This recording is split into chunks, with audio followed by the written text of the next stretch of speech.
Morning buddy, gusto ko lang sana i-share buddy sa inyo alternatibong paraan para sa taong halimbawa nag-drive ka, inaantok ka. I-share sa inyo yung kung ano yung ginagamit ko.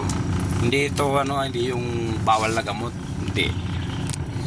Ito lang ay pwede mong gawin to kapag halimbawa nakatulog ka. Ang ginagawa ko kasi tulog muna ako ng 15 minutes, 10 to 15 minutes, tapos nguyain mo to, nguyain mo. Effective to eh.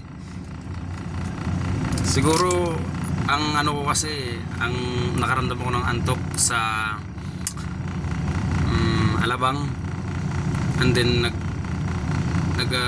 hindi sa Alabang, doon sa may first shell ng una ng Alabang, ano ba yun? SLT1 ang tawag sa amin dun eh. Then nagpahinga ako doon sa Chief Caltex ako pahinga, sunod ng kasi hindi na talaga kaya. Ang ginawa ko, nag-alarm ako doon ng 15 minutes, tulog muna ako, tapos alarm ako 15 minutes, and then tinake ko to,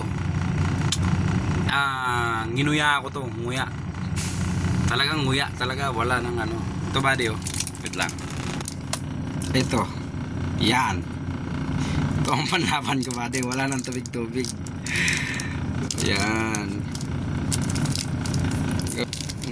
Balatan natin. Kasi karamdam ulit tayo ng antok. Dito na tayo sa Balite. Ito lang to. Wag masyadong marami kasi mapait to eh. Lang.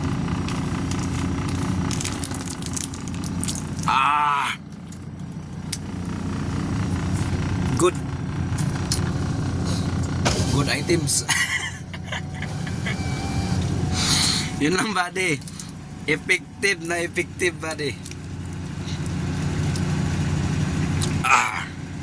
Diba? Fresh na fresh. Effective buddy. Kape. Nescafe. Wala lang tubig-tubig. Pwede mo mabusan kung kaya mo. Ngayon babiyahe ulit tayo buddy. Natin to.